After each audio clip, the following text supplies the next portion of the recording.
Donald Trump की बयानबाजी में यूक्रेन युद्ध खत्म करने पर बड़ी प्रगति दिखी है। फ्रांस में हुए G7 शिखर सम्मेलन में यूरोपीय नेताओं ने डोनाल्ड ट्रंप को यूक्रेन के पक्ष में करने में सफलता पाई, क्योंकि यूरोप ने समय रहते एक साझा वार्ता का रुख तय कर लिया था।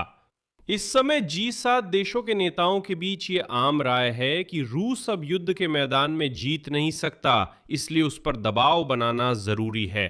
बंद दरवाजों के पीछे कहा गया कि ट्रंप पुतिन पर दबाव डालने में इतने रुचि रखते हैं कि उन्होंने व्लादिमीर जेलेंस्की से कई और मुलाकातें तय की हैं, जिनमें से एक आज होगी। यहां एक महत्वपूर्ण घटना घटी। सबसे पहले डोनाल्ड ट्रंप ने कहा कि वो फिर से यूक्रेन युद्ध पर पूरा ध्यान देंगे, और दूसरी बात, ट्रंप ने कहा, उद्धरण है, रूस को समझौता करना चाहिए, यूक्रेन नहीं बल्कि रूस को। आइए इस एपिसोड में समझते हैं कि G7 समिट में वास्तव में क्या हुआ और क्या डोनाल्ड ट्रंप का रुख सच में बदल गया है। मेरा नाम अलेक्सेई पेची है, पेचिए। आइए इस विषय पर साथ में चर्चा करें, लेकिन शुरू करने से पहले आपसे अनुरोध है कि चैनल को सब्सक्राइब करें, लाइक करें, और अगर आप इस YouTube चैनल के काम को सपोर्ट करना चाहते हैं तो आप वीडियो के विवरण में दिए गए किसी भी दान लिंक या भुगतान विवरण के जरिए या अपनी स्क्रीन पर दिख रहे QR कोड से ऐसा कर सकते हैं। तो पहला तथ्य, डोनाल्ड ट्रंप और व्लादिमीर जेलेंस्की ने G7 समिट में मुलाकात की। बातचीत के बाद ट्रंप ने पत्रकारों से कहा कि मुलाकात अच्छी रही और वे यूक्रेन के राष्ट्रपति से मिलने की योजना बना रहे हैं। उसी दिन फिर से और अगले दिन भी। ये उन्होंने कल कहा था और उसी के अनुसार आज एक और मुलाकात तय है। युद्ध के सवाल पर ट्रंप ने अब बिना किसी मास्को की शर्तों पर शांति के जवाब दिया और कहा रूस को एक समझौता करना चाहिए। रूसी लोगों की हानि पर उन्होंने कहा वे लगातार लड़ रहे हैं और सैनिक खो रहे हैं। द्वितीय विश्व युद्ध के बाद ऐसा नहीं हुआ था। यह मुख्य बात यह है कि ट्रंप, उनके यूरोपीय सहयोगियों और जेलेंस्की के बीच हुई बातचीत का असली सार क्या था। जेलेंस्की ने बताया कि उन्होंने डोनाल्ड ट्रंप पर यूक्रेन की वायु रक्षा को रूसी हमलों के खिलाफ मजबूत करने के लिए मिसाइलों की आपूर्ति के मुद्दे पर दबाव डाला। यहां उन्होंने कीवो पेचेर्स्काया लावरा की तस्वीरें दिखाईं, जहां रूसी ड्रोन ने उस्पेंस्की कैथेड्रल पर हमला किया। दिलचस्प है कि अब इस मुद्दे पर फोकस बदल गया है। अब यूक्रेन सिर्फ मिसाइलें नहीं मांग रहा, नहीं, अब यूक्रेन को उन्हें खुद बनाने के लिए लाइसेंस चाहिए। यानी यूक्रेन अब अमेरिकियों से इस बारे में बात नहीं कर रहा है कि वे वायु रक्षा के लिए मिसाइलें खरीदें, प्राप्त करें या मांगे, बल्कि यूक्रेन कह रहा है कि हम खुद इन्हें बना सकते हैं, हमें आपकी लाइसेंस चाहिए। जैसे यूरोप में अमेरिकी लाइसेंस पर पैक 3 मिसाइलें बनाई जाती हैं। लेकिन डोनाल्ड ट्रंप की स्थिति में असली बदलाव दूसरी वजह से आया। यह सिर्फ जेलेंस्की ने नहीं बल्कि G7 के समन्वित दबाव से शुरू हुआ और अब अंदरूनी सूत्र खुलकर बात कर रहे हैं। ब्लूमबर्ग ने G7 के अधिकारियों के हवाले से मुख्य बात कही है, फ्रांस में इकट्ठा हुए नेता देख रहे हैं कि यूरोप और अमेरिका आखिरकार अपनी राय में करीब आ रहे हैं। यूक्रेन की स्थिति वाकई में काफी मजबूत हो रही है। दूसरी ओर, उदाहरण के लिए CBS न्यूज ट्रंप को मनाने की इस पूरी प्रक्रिया को उजागर करता है। जेलेंस्की और यूरोपीय नेता ट्रंप को यह समझाने की कोशिश कर रहे थे कि यूक्रेन की स्थिति बेहतर हुई है। यूरोपीय लोग उन्हें यह समझाने की कोशिश कर रहे थे कि अमेरिका और ट्रंप प्रशासन की पहले की शांति समझौते की शर्तें मास्को के लिए बहुत ज्यादा फायदेमंद थीं। और अब तो खासकर जब यूक्रेन के ड्रोन हमलों ने खुद रूस के अंदर हालात बदल दिए हैं। कहा गया कि वे स्थितियां जो अगस्त 2025 में एंगैरेज में भी बताई गई थीं, अब पुरानी हो चुकी हैं। फरवरी 2025 की स्थितियां और भी पुरानी हो गई हैं, जब ट्रंप ने जेलेंस्की से कहा था तुम्हारे पास कोई कार्ड नहीं है। अब हालात बदल चुके हैं और जैसा कि कहा जाता है, इस समिट का नारा, जिसे वहां जेलेंस्की से लेकर उदाहरण के लिए कीरा स्टारमर तक सभी ने दोहराया, कुछ इस तरह था, स्थिति यूक्रेन के पक्ष में बदल रही है और 2026 की स्थिति 2025 से बहुत अलग है और यूक्रेन फिर से पहल अपने हाथ में ले रहा है। और अब यूरोपीय लोग डोनाल्ड ट्रंप से गर्व से कहते हैं कि यूक्रेन का समर्थन करने के लिए फंडिंग यूरोपीय संघ ही दे रहा है। यानी डोनाल्ड ट्रंप को बस व्लादिमीर पुतिन पर समन्वित दबाव बनाना है, बाकी यूरोप खुद यूक्रेन का समर्थन करेगा। मतलब ट्रंप, यही तो तुम चाहते थे। तुमने ही कहा था कि बाइडेन यूक्रेन को बहुत पैसे दे रहे थे। बस अमेरिका को कुछ भी देने की जरूरत नहीं है, कुछ भी नहीं। यूरोप इसका ध्यान रखेगा। तुम्हारा काम एक अमेरिकी राष्ट्रपति के तौर पर बस इस क्रेमलिन के बौने व्लादिमीर पुतिन को दबाना है। यूरोपीय लोग ट्रंप के साथ मिलकर मॉस्को पर अतिरिक्त प्रतिबंधों की चर्चा कर रहे थे ताकि उसे बातचीत के लिए मजबूर किया जा सके। डोनाल्ड ट्रंप ने भी पहली बार सार्वजनिक रूप से वही बात मानी जो यूक्रेनी पक्ष सालों से कह रहा था। व्लादिमीर पुतिन इस समय युद्ध के मामले में पहले से कहीं ज्यादा कमजोर स्थिति में है।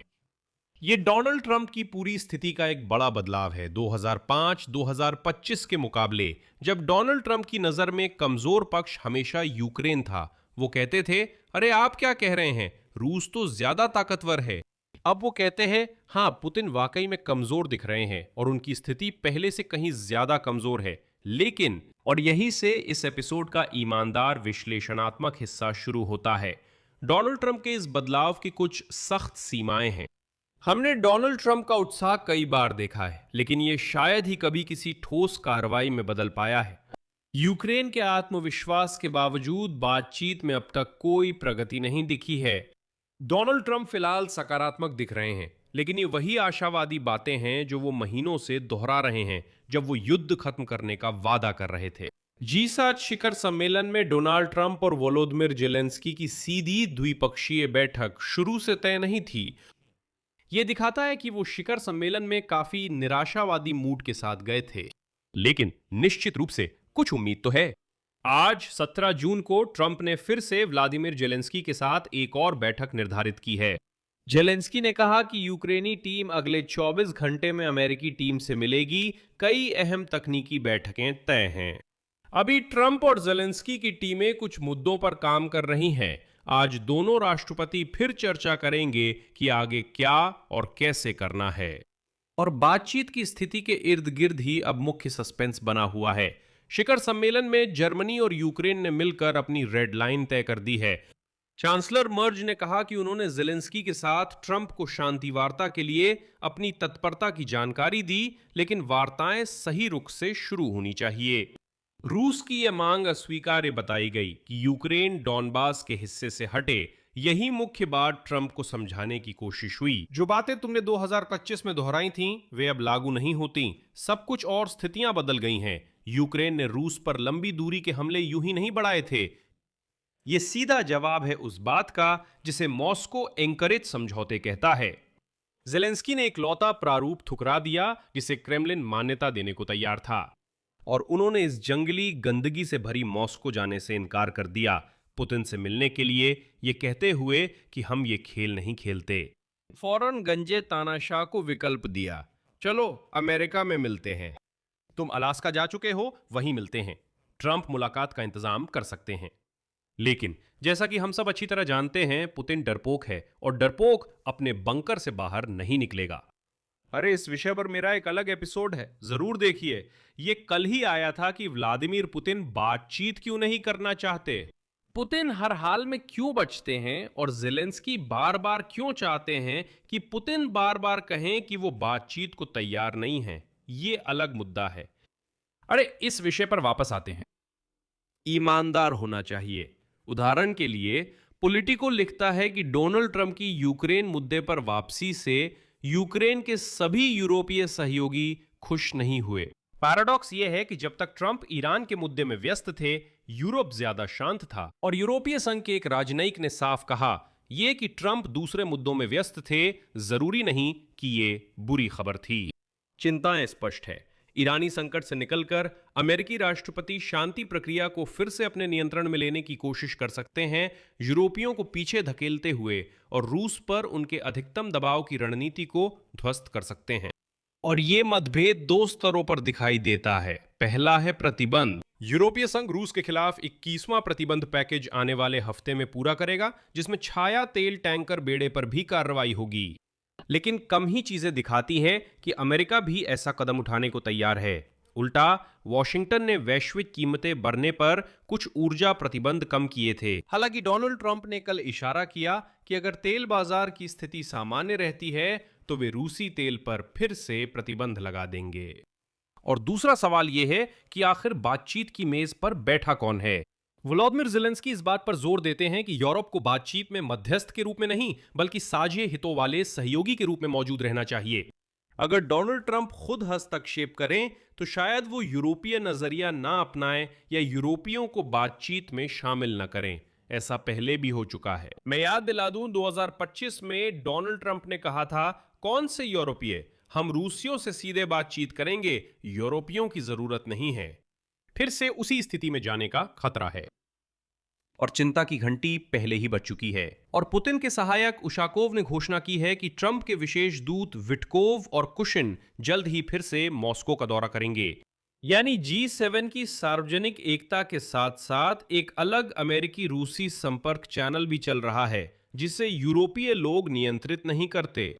फिर भी ट्रंप ने पहली बार कहा कि समझौता रूस को करना चाहिए, पुतिन की कमजोरी मानी और वादा किया कि ईरान का मसला सुलझने के बाद वे यूक्रेन पर ध्यान देंगे।